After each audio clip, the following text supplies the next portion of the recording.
Gloria a Dios para siempre, sea bendito el nombre de Jesús. Una vez, hermanos, para aquellos que nos van a ver en YouTube, vamos a tratar con la ayuda del Señor de conversar un tema que atañe el tema de la escatología, que tiene que ver con la construcción del tercer templo en Jerusalén. Para ello vamos a basar una parte de la palabra en lo que profetiza Ezequiel 40 y también Ezequiel 41, el cual, hermano, le vamos a dar lectura en el nombre del Señor Jesucristo. Y dice así, Ezequiel 41. En el año 25 de nuestro cautiverio, al principio del año, a los 10 días del mes, a los 14 años después que la ciudad fue conquistada, aquel mismo día vino sobre mí la mano de Jehová y me llevó allá. En visiones de Dios me llevó a la tierra de Israel y me puso sobre un monte alto, sobre el cual había un edificio parecido a una gran ciudad. Hacia el lado sur me llevó allí y vi que había un hombre, cuyo aspecto era como el aspecto de bronce. Tenía un cordel de lino en la mano y una caña de medir, y él estaba de pie junto a la puerta. Aquel hombre me habló diciendo: Hijo de hombre, observa con cuidado, escucha atentamente y fíjate bien en todas las cosas que te muestro. Porque para que yo te las mostrara has sido traído aquí. Cuenta lo que ves a la casa de Israel. Y vi que había un muro fuera de la casa, y la caña de medir que aquel hombre tenía en la mano era de 6 codos y palmo menor, y midió el espesor del muro, que era una caña, y su altura de otra caña. Después vino a la puerta que miraba hacia el oriente, subió por sus grandes, y midió un poste de la puerta, de una caña de ancho, y el otro poste de otra caña de ancho. Y cada cámara tenía una caña de largo y una caña de ancho. Entre las cámaras había 5 codos de ancho, y el umbral de la puerta que daba al vestíbulo por el lado dentro de la puerta medía una caña. Midió asimismo la entrada de la puerta por dentro, que era de una caña. Midió luego la entrada del portal, que era de 8 codos y su poste de 2 codos. La puerta del portal estaba por el lado de adentro, y la puerta oriental tenía 3 cámaras a cada lado. Las 3 de una misma medida, y también eran de una misma medida los portales de cada lado. Midió el ancho de la entrada de la puerta de 10 codos, y la longitud del portal era de 13 codos. El espacio de las cámaras era de 1 codo a un lado y al otro lado, y cada cámara tenía 6 codos por un lado y 6 codos por el otro. Midió la puerta desde el techo de una cámara hasta el techo de la otra, 25 codos de ancho de una puerta hasta el frente. Midió distancia entre los postes del atrio y del portal rodeado por él 70 codos. Hasta ahí, hermanos, vamos a dejar la palabra de Ezequiel 40 al 1, porque sigue describiendo, ¿no es cierto?, toda la construcción de este tercer templo. Si usted lee el 40 y también lee el 41, empieza a hablar de las palmeras que hay, de las ventanas, de los arcos, de los atrios interiores, de sus cámaras, de sus vestíbulos, de los postes y de toda la estructura, ¿no es cierto? Aquí da un detalle como pocas veces se ve de la construcción de un templo. Y dice la palabra del Señor, hermano, que esta construcción del templo es la que nunca los hombres la han visto. El pueblo de Israel especialmente no ha visto la construcción de este templo. Porque en la introducción que vamos a hacer de esta palabra, primero vamos a decir, hermanos, que para aquellas personas que no leen mucho la palabra de Dios, sabemos, ¿no es cierto?, que en la historia se han construido un templo, que es el templo de Salomón. Este templo fue el primer templo como templo, porque antes existía lo que se llamaba el tabernáculo. Y este templo, hermano, que fue hecho por el hijo de David, Salomón, según la historia cuenta que fue un templo de los más hermosos, tanto que motivó la visita de algunos reyes de otras partes del mundo que vinieron a ver la hermosura de este templo. La historia también dice, hermanos, que después, con los años, este templo fue destruido por el rey Nabucodonosor, y luego, hermanos, fueron llevados el pueblo de Israel al cautiverio, es decir, fueron llevados, la tribu de Judá fue llevada a Babilonia, y después de 70 años ellos volvieron y reconstruyeron parte del templo y del muro. Y este, hermano, es el templo que está a semi construir en los tiempos de Jesús, que después Herodes también ayuda en su construcción, y cuando aparece Jesús, Jesús se encuentra con un templo ya más terminado, que lo termina de arreglar o echarle una manito de gato, como decimos nosotros, y poner sus atrios, sus palacios. Es Herodes. Herodes termina, hermano, de construir este templo, y queda, es el templo, por eso dice que este es el templo de Herodes, porque en la mayoría fue construido o reconstruido por el Imperio Romano. Después de esto, todos sabemos la historia de cuando el pueblo de Israel, después de Jesucristo, ¿no es cierto?, se rebela contra el Imperio Romano. Los romanos en el año 300 ya destruyen este templo, y el templo, hermano, desaparece de ese lugar, y el pueblo de Dios es esparcido por toda la tierra, como dicen las palabras de Ezequiel. Y hasta ahí, hermano, nosotros quedamos entonces con la interrogante: ¿cuándo se construirá entonces este tercer templo? Para resumir, se construyó uno con Salomón, el otro fue construido por los judíos y por los romanos, pero este templo que describe aquí Ezequiel 40 y 41 aún no se ha construido, porque este templo, hermano, estaba a construirse en un tiempo profético, es decir, en un tiempo cuando estemos en la gran tribulación. Para las personas que quizás, hermano, no entienden mucho esto de la gran tribulación, lo vamos a explicar con más detalle, sí, pero quiero decirle algunas cosas así puntuales, una cronología para que nos vayamos guiando en el tiempo. El viernes pasado predicamos del rapto de la iglesia de Cristo, que ocurriría antes, ¿no es cierto?, de la gran tribulación. Ahí hay varias tendencias. Algunos creen que va a ocurrir a la mitad de la tribulación, otros creen que la iglesia va a pasar por la tribulación, pero la mayoría del pueblo pentecostal o el pueblo cristiano creemos que hay más evidencia bíblica de que la iglesia no pasa por la gran tribulación. Por ende, nosotros vamos a ser arrebatados antes de los 7 años, y por ende también nunca nosotros veremos la construcción de este templo.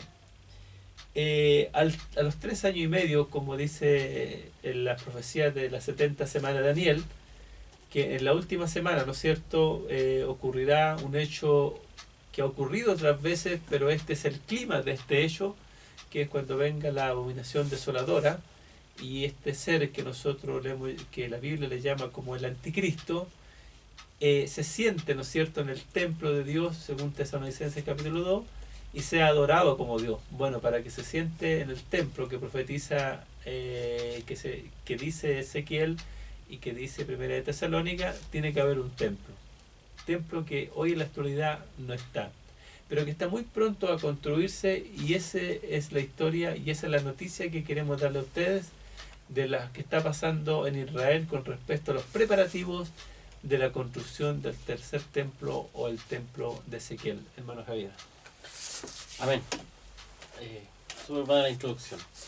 Bueno, hay un instituto, hermanos y hermanos Javier, que es el Instituto del Templo, que está precisamente ubicado en Jerusalén, y que es, digamos, guiado por una persona que en este caso se llama, déjame un segundo, que se me perdió,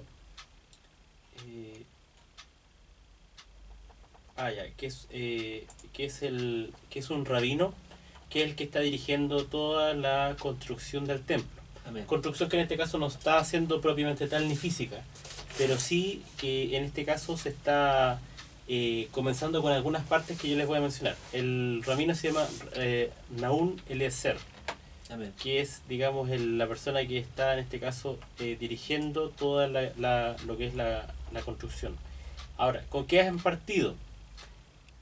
Desde el año 1987, vale decir, hace ya casi 30 años atrás, es que este instituto, digamos, que se formó, se puso por tarea comenzar a construir el templo, pero ¿de qué forma?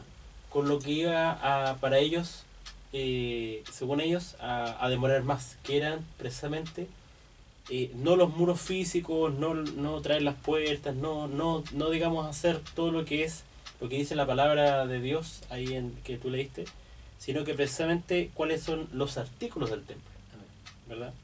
Entre ellos las vasijas, las vestiduras, preparar a los sacerdotes, tener, digamos, todo lo que es los candelabros de oro, ¿verdad? Y tener, digamos, todo lo que es lo necesario para poder hacer todo lo que tiene que ver con las actividades del templo, también los sacrificios y todas las cosas. Ahora, dentro de las noticias que están saliendo en este momento y que esto ya está siendo mucho más en mayor cantidad desde el año 2014, es que han comenzado con algunas actividades para mostrarle al pueblo de Israel de cómo precisamente van a ser los actos religiosos que se van a generar en ese templo. Ya, por ejemplo, leí hace poco que se hizo una especie de sacrificio sin matar a un animal, sino que simplemente simbólico. Fue algo simbólico, digamos, con los órganos de un animal y con la grasa del animal para poder, digamos, hacer el tema de la grosura. Y también se hizo algo simbólico, digamos, con lo que se hacía en la fiesta de la harina. ¿Ya? Entonces hay un montón de cosas que en este caso ya se están haciendo. Por ejemplo, sacerdotes con túnicas, de acuerdo a la descripción bíblica, crearon en Jerusalén e Israel una ceremonia de servicio que se implementará en el futuro tercer templo. Amén. Antiguamente, cuando estaba en función el templo de Jerusalén, el inicio del nuevo mes de Adar, que es marzo, era considerado una fiesta menor y se realizaba una ceremonia en el templo, lo cual ha sido representado recientemente para mostrar al público asistente cómo fue este servicio. Amén.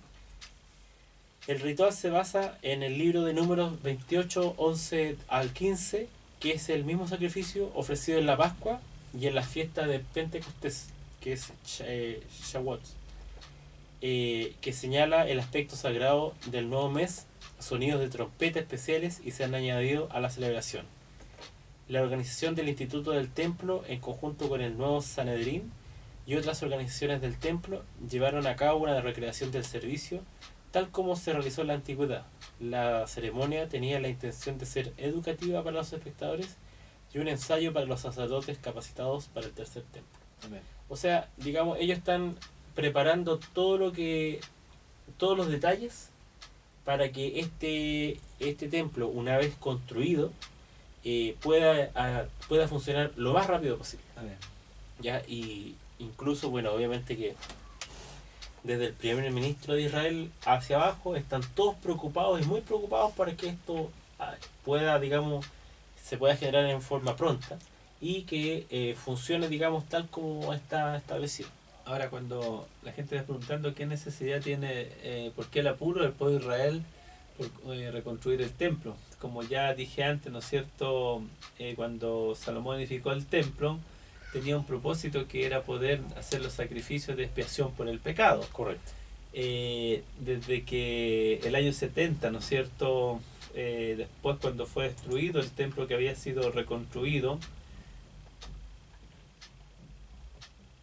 por el emperador romano Tito Vespasiano, que en el año 70 destruyó el templo reconstruido de Jerusalén, el templo que dio Jesús, cuando Jesús dijo: derriban, ¿no es cierto? Derriban este templo y en 3 días yo lo levantaré, refiriendo a su cuerpo. Él estaba en el templo diciendo esas cosas.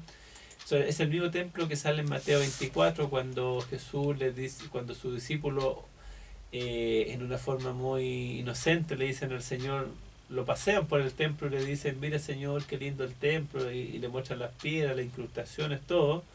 Y el Señor, ¿no es cierto?, que sabe todas las cosas porque Dios Todopoderoso, le dice: mira, os digo que no quedará piedra sobre piedra que no sea derribada.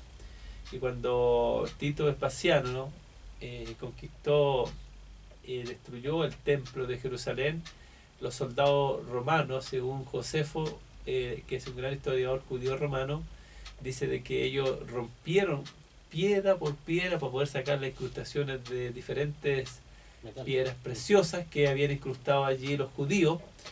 Y ellos, hermanos, entendieron entonces que la palabra profética de Jesús de Mateo 24 se había cumplido, que Mateo 24 es otra prédica, hermano, porque está dividida en 3 partes, ¿no es cierto? Claro.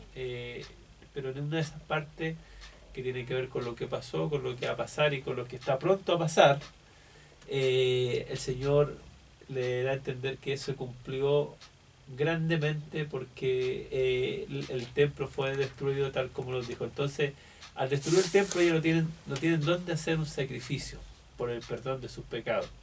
Y una de las cosas que hacen los rabinos hoy en día cuando van a orar al templo, ¿no es cierto?, que colocan un papelito ahí, ellos, una de las cosas, aparte de que pedirle ese papelito que envíe el Mesías, ellos también piden por la construcción del templo, siempre lo han pedido. Cuando el pueblo de Israel, hermano, después de ser esparcido por toda la tierra por haber negado a Jesús, vuelve a su tierra, se cumple la profecía de Ezequiel, que decía en el 36:24, y yo os tomaré de las naciones, y os recogeré de todas las tierras, y os traeré a vuestro país. Entonces, cuando ellos, hermanos, volvieron a la tierra prometida, después de la Segunda Guerra Mundial, ellos, hermanos, se le ayudó más la noción de poder tener un templo donde sacrificar expiación por sus pecados, porque como ellos no creyeron en Jesús, sino creen en Jesús, ellos nunca entendieron que Jesús era el Cordero de Dios que murió por los pecados de todo el mundo una sola vez y para siempre. Así que esa es la necesidad de lo que está hablando nuestro hermano aquí, de construir el templo. Para ellos es muy importante porque significa el perdón de sus pecados y el perdón de sus pecados también de toda la nación, y con ello ellos piensan que también van a ganar la protección de Dios en contra de sus enemigos. Amén. Por otro lado, también Israel, después de 2000 años, según lo que aparece en la palabra de Números 19, volverá a crear vaquillas rojas, de acuerdo al mandamiento bíblico de esa palabra. Y digamos, lo que está haciendo, digamos, el pueblo de Israel es manipulando un poco genéticamente sus ganados para poder conseguir esto. En asociación con un creador experimentado en el ganado de Israel, cuyo nombre no fue revelado, el instituto, digamos, del templo, explica que los animales se generarán en condiciones específicas y en un ambiente controlado. A ver, ¿cuál es la palabra de Números 19? Dice: el siguiente estatuto forma parte de la ley que yo, el Señor, he promulgado. Los israelitas traerán una vaca de piel rojiza sin defecto y que nunca haya llevado yugo. La entregarán al sacerdote Eleazar, quien ordenará que la saquen fuera del campamento y que su presencia la degolle.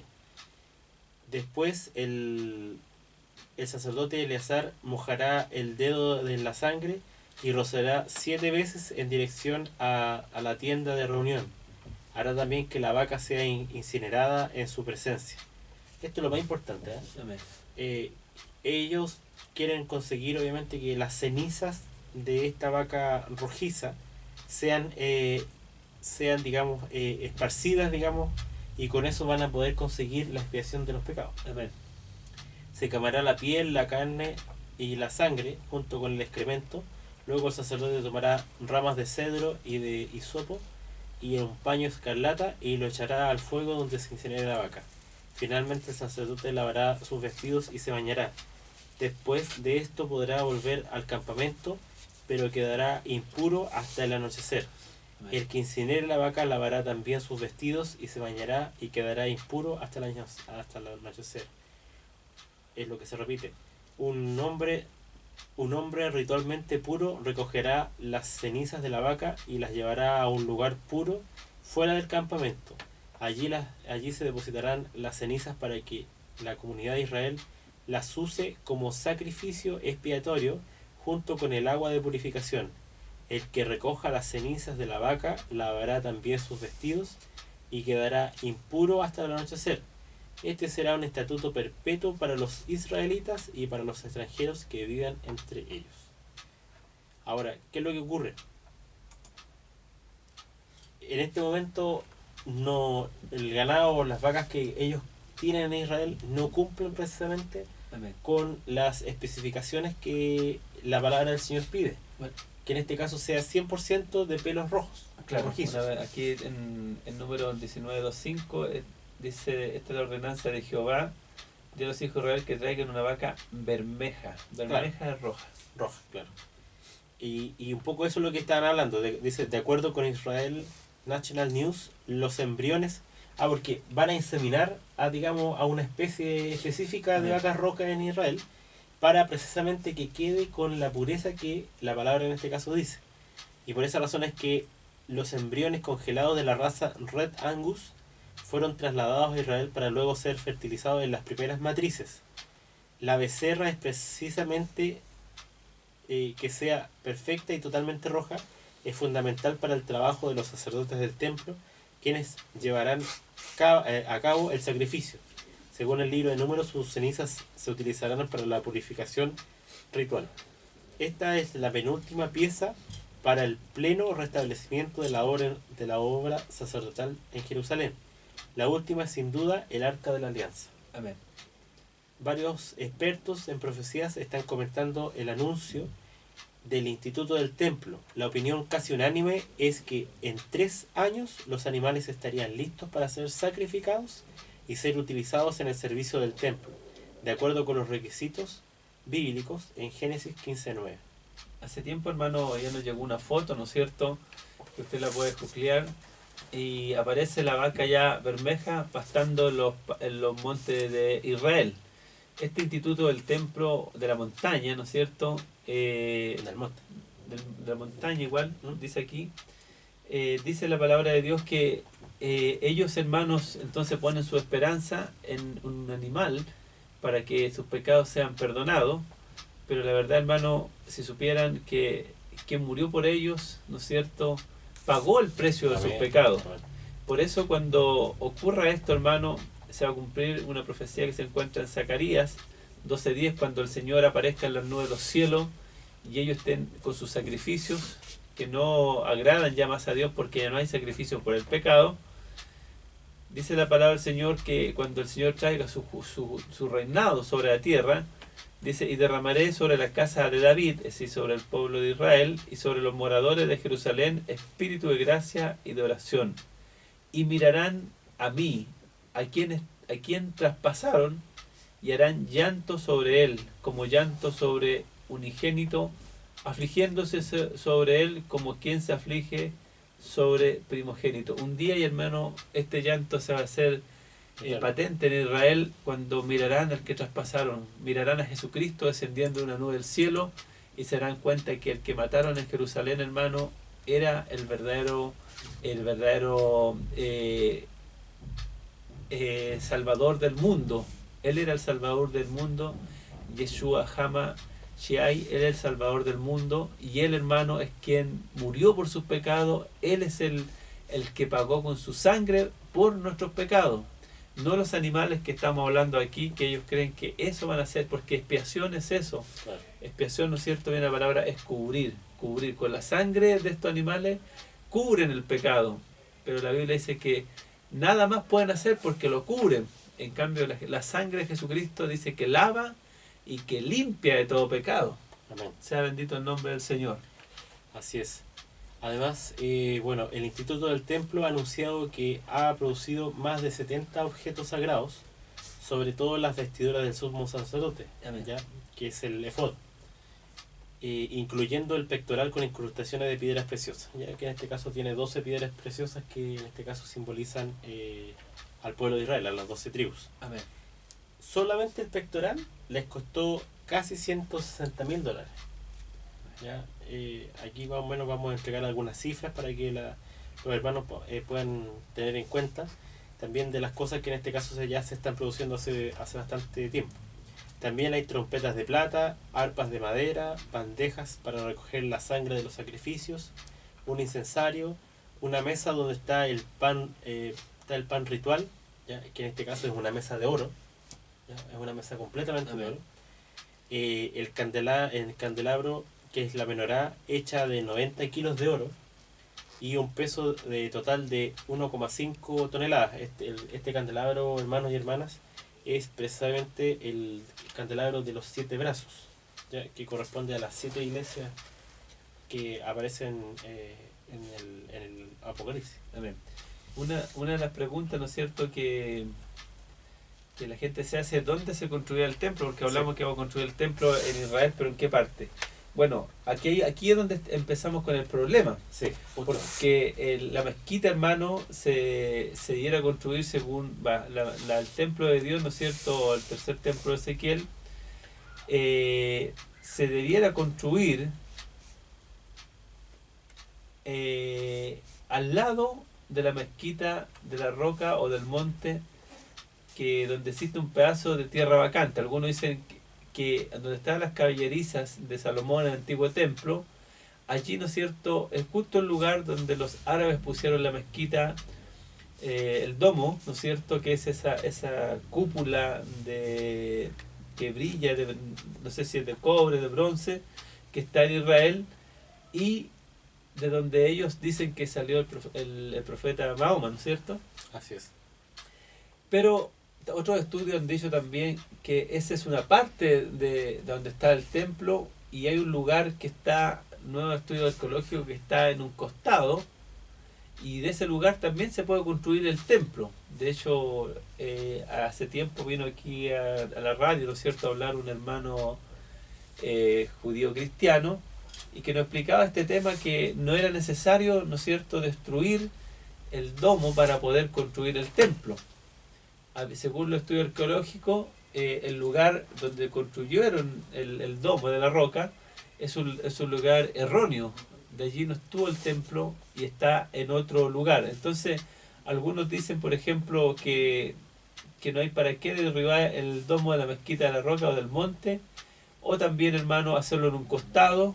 También los judíos hablan de un lugar especial que está desocupado, pero cerca siempre del domo de la roca se puede construir el templo sin tener que entrar en guerra con los árabes, porque eso sería, ¿no es cierto?, y si ellos destruyeran ese lugar, no podían, hermano, el pueblo árabe quedarse de brazos cruzados, sino que inmediatamente sería atacado Israel, porque es su lugar para ellos sagrado, sagrado. Y el Señor entonces nos ayude, hermanos, para que así como nosotros creemos que toda la palabra de Dios es inspirada, y sabemos que tarde o temprano se va a cumplir la palabra de Dios, y que si Dios profetiza que se va a hacer un templo, y algunos dicen no, porque se va a armar la tercera guerra mundial si llegaran a hacer un templo ahí, porque los árabes van a atacar, los 2.000 millones de árabes van a atacar, ¿no es cierto?, a los judíos, y se va a meter Estados Unidos a defenderlo, y se va a meter Rusia a defender a los árabes, y se van a meter, y va a armar como una tercera guerra mundial. Pero una cosa que hemos aprendido, hermano, es que la palabra de Dios se va a cumplir sí o sí. Por ejemplo, ¿quién hubiera pensado, hermano, que los judíos que estuvieron esparcidos por todo el mundo, más de, ¿cuánto?, casi 2.000 años, ¿no es cierto?, menos, 1.800 años, 1.400 años, quiero decir, hubieran vuelto a su pueblo, 600.000 personas a un pedazo de tierra en el desierto? ¿Quién hubiera pensado que hoy en día, ya en el 2016, han recuperado casi toda su nación? Y lo más importante, cuando en el año 1967 los israelitas reconquistaron Jerusalén durante la guerra de las 2 semanas, o de las 6 días, que se llamó también. En el año 1967 ellos reconquistaron, imagínense, Jerusalén, que estaba tomado por árabes, y recuperaron todo el sector de Jerusalén. ¿Dónde se va a hacer el templo? ¿Quién hubiera pensado eso? Nadie lo había dicho. Era como imposible ganar esa guerra, era imposible recuperar Jerusalén. Pero para Dios no hay nada imposible, así que cuando Dios, ¿no es cierto?, dice esto del templo, es porque lo va a hacer de alguna manera u otra, ya sea donde está el domo de la roca o en otro lugar cercano, pero se va a construir el templo sí o sí. Incluso se dice de que incluso están poniendo hasta años para la construcción del templo. Se dice de que en el año 2018, vale decir, en 2 años más, que se cumple precisamente de la fecha que estás mencionando, desde 1967 hasta el 2018, se cumplen 70 años del Estado israelí, digamos, de la independencia del Estado israelí. Y dice que esa es la fecha vista como el cumplimiento de un tiempo profético que estaría marcando el fin de una generación.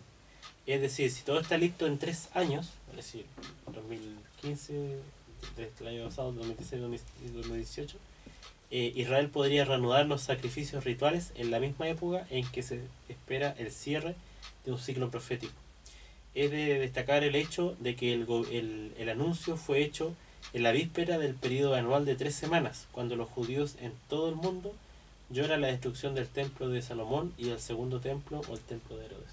Amén. Bueno, esto se plantea la pregunta, ¿cuándo será exactamente, ¿no es cierto?, la reconstrucción del templo? Bueno, por eso estamos aquí, porque la Biblia nos revela la respuesta a esta pregunta y lo revela con certeza, ¿no es cierto? Primero que el anticristo, ¿no es cierto?, estará presente cuando esté en la construcción del templo de Jerusalén. Si usted lee, ¿no es cierto?, segunda de Tesalonicenses, capítulo 2, del versículo 3 al 4, me gustaría que lo buscáramos ahí. Sí, acá yo lo tengo ya. Segunda de Tesalonicenses 2 al 4, allí, ¿no es cierto?, nos revela que esto será en la mitad, allí está el anticristo presente para poder cumplir su sueño más grande, ser adorado.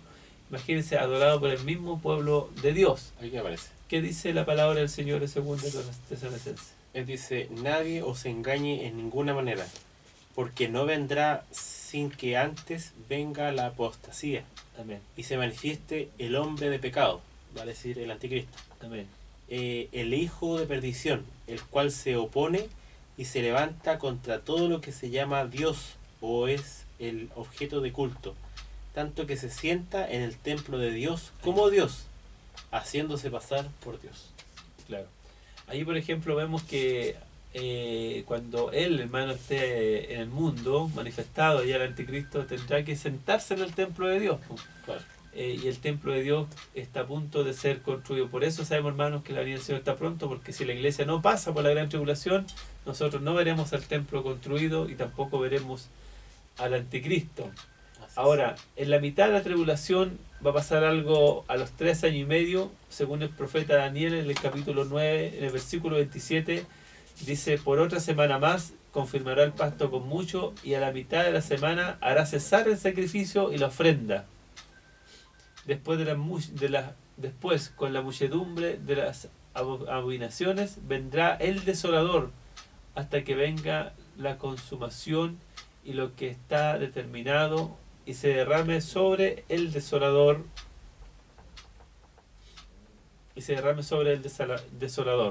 Entonces aquí nos revela, ¿no es cierto?, de que este anticristo que va a ser sentado en el templo de Dios. Por eso algunos dicen que el anticristo puede ser judío, porque los judíos jamás dejarían entrar a un gentil al templo, menos, ¿no es cierto?, al lugar santísimo.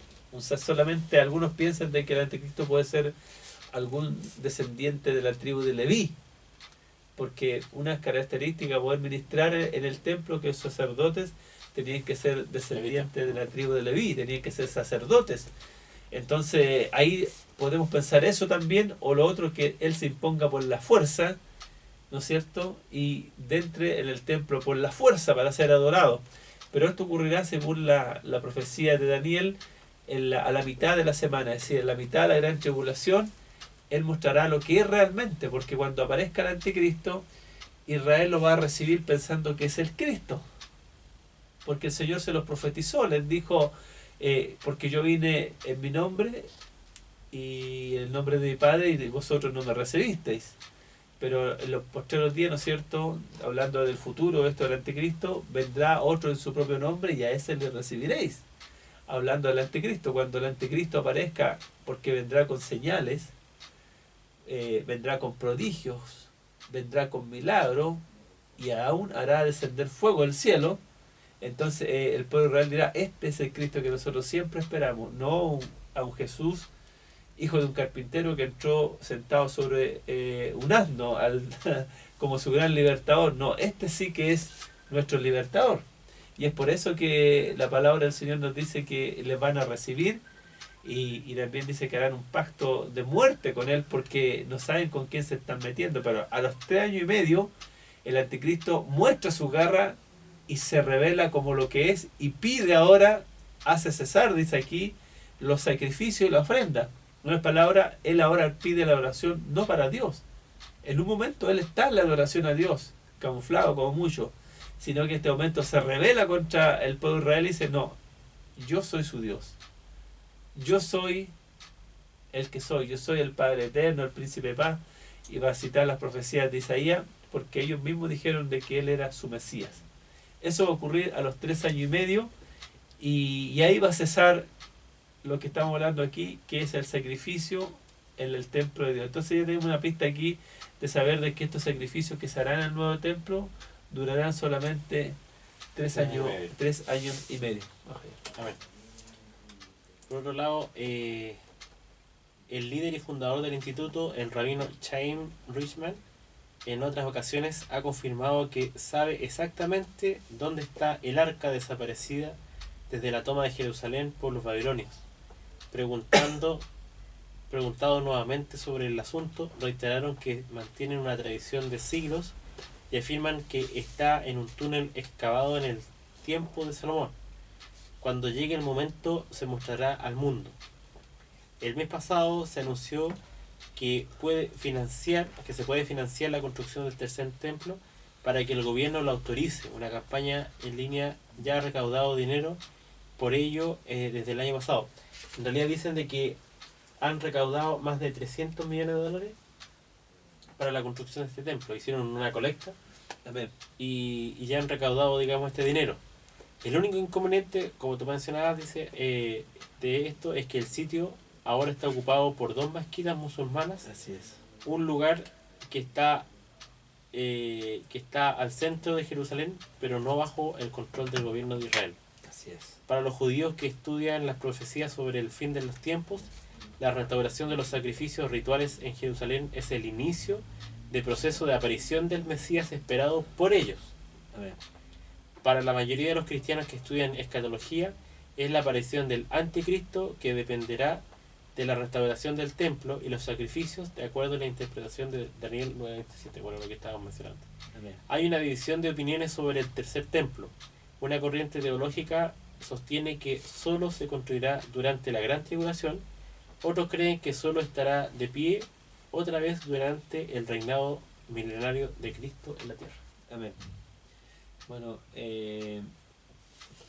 como dice nuestro hermano, allí, ¿no es cierto?, hay algunas teorías con respecto a esto. Primero, de que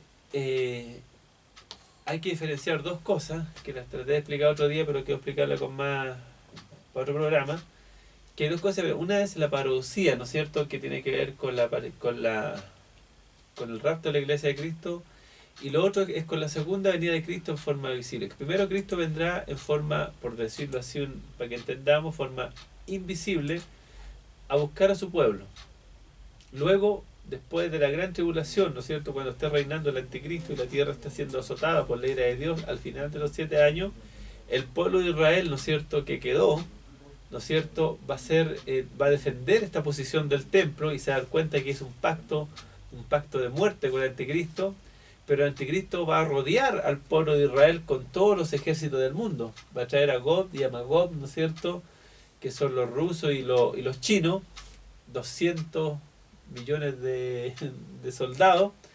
Y en este valle, ¿no es cierto?, se va a armar una gran batalla, y cuando Israel se sienta ya vencido, aparecerá Cristo en las nubes de los cielos con los ángeles, con nosotros, los que nos fuimos al rapto, y allí entonces cumplirá esa palabra que leía antes, cuando dice que mirarán al que traspasaron y llorarán y clamarán porque se dan cuenta que a quien negaron hace 2000 años era su Salvador. El templo, ¿no es cierto?, el templo, se cree que cuando el Señor venga en su segunda venida va a estar aún en pie, no va a ser destruido ese templo, y allí entrará el Señor al templo como Dios, como lo que es Dios y Salvador, y empezará el reinado milenial, 1000 años.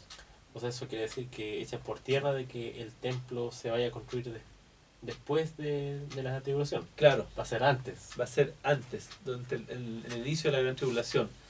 Ahora, 40 años se demoró en construir el templo de Salomón, ¿no es cierto? Se lo dijeron al Señor, pero hoy en día con la tecnología sabemos que fácilmente 2 meses o 3 meses se puede hacer un templo. Claro.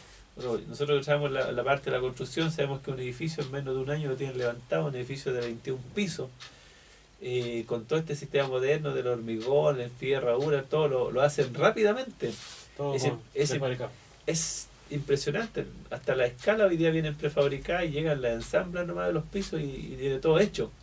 Así que hacer un templo, cuando vi nuestro hermano israelita hablar aquí de este tema, una de las cosas, Javier, que nos dijo fue de que en una parte, ¿no es cierto?, de Estados Unidos se estaban preparando todas las piedras, porque ellos lo van a hacer de piedra, porque iban a hacerlo la réplica exacta como estaba en el templo de Salomón y se apoyó con piedra.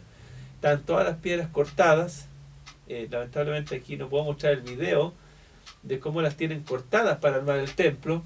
Otras cosas que nos mostró este hermano israelita, que también es arqueólogo, que el arca efectivamente fue encontrada ya debajo del monte, ¿no es cierto?, donde sacrificaron al Señor, y que está en un lugar que han intentado sacarla, pero fueron, ¿no es cierto?, sacerdotes a tratar de sacarla, de escarbar para poder sacarla, porque la encontraron pero no la han podido sacar, y esos sacerdotes han muerto tratando de sacarla. Y él cuenta que cuando fueron los hermanos cristianos, ellos no murieron y pudieron, ¿no es cierto?, ver el lugar donde está el arca, pero esa arca todavía no puede ser sacada de ese lugar, fue escondida, en los tiempos de Salomón fue escondida en ese lugar, pero en el tiempo de la gran tribulación va a ser sacada, porque ¿qué impide ahora que sea sacada? Es el Espíritu Santo, que no quiere que sea sacada, ¿no es cierto?, porque no se ha cumplido toda la palabra de Dios. Pero cuando venga el Señor en el rapto, el Espíritu Santo se va con la iglesia al cielo, y ahí ellos van a poder entrar libremente a sacar el arca, porque ya saben dónde está, y van a poder adorar a Dios, ¿no es cierto?, a su manera equivocada, porque para que se cumpla toda la profecía de la palabra del Señor. Amén. Como ya estamos terminando, hermano, esta enseñanza con respecto a la construcción del tercer templo, estaba leyendo, hermano Javier, una noticia que salía también con respecto a qué cosa, que en Israel ya andan, ¿no es cierto?, los buses con tremendos letreros que dicen: pronto construiremos nuestro templo. Lo que ha provocado la ira, ¿no es cierto?, de los que habitan ahí, que son árabes también, porque está dividido el barrio, no es solamente todo israelita, hay barrios que son árabes todavía. Y, hermano, especialmente a los palestinos, los enemigos. Los palestinos, hermano, todo el mundo ha apoyado a los palestinos como nación. Nosotros respetamos la vida de las personas que hay allá, pero recuerde que la tierra de Palestina, hermano, es la tierra, no es la tierra de ellos, es la tierra del pueblo de Israel. Así es. Porque Palestina, hermano, se lo voy a leer aquí para que le quede claro, especial, ojalá me esté escuchando alguna autoridad, ¿no es cierto? Palestina es un nombre que le da un emperador romano. Voy a leer aquí: la tierra llamada Palestina, nombre que le dio el emperador Adriano en el año 135 al 137 después de Cristo a la tierra de Israel, con la finalidad de borrar al pueblo judío de la historia. El emperador Adriano fue entonces que le colocó toda la tierra de Israel, le colocó Palestina. Los palestinos eran los antiguos filisteos que Dios les mandó a echar, ¿no es cierto?, a Israel, porque esa tierra le pertenecía a Abraham. Ellos también dicen que son descendientes de Abraham por Ismael, pero la Biblia es clara y dice que las promesas fueron dadas al hijo, ¿no es cierto?, al hijo de la promesa, y no al hijo de la sierva de Agar. Entonces la tierra fue dada ¿a quién? Fue dada al pueblo de Israel, y por eso ese pedazo de Palestina también le pertenece a Israel. Y es por eso, hermanos, que uno se asombra hoy en día cómo todas las naciones han reconocido, ¿no es cierto?, a Palestina como un país. De hecho, hasta la ONU ahora también reconoció a Palestina como un país, y eso es ilegítimo, porque esa tierra le pertenece, hermano, también al pueblo de Israel. Pero sus enemigos siempre están allí en la puerta, y nosotros debemos clamar a Dios para que Dios siempre le dé la victoria sobre ellos, porque a Israel le fue dada, ¿no es cierto?, la tierra santa.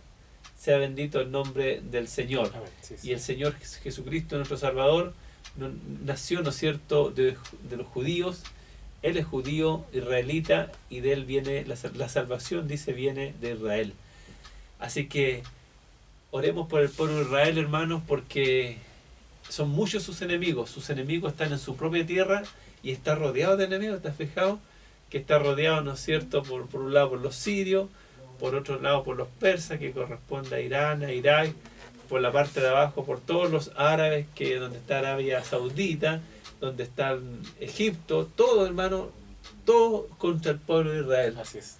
Miles de millones contra ellos no han podido vencerlo, porque el Señor Jehová Dios está con ellos. Nosotros oramos por ellos, decimos: bendito sea el pueblo de Israel, porque así dijo el Señor: bendito los que te bendijeren y maldito los que te maldijeren. Muchas gracias, queridos hermanos, por vernos y escucharnos, y gracias al Señor por esta oportunidad que nos ha dado de poder hablar de este tema.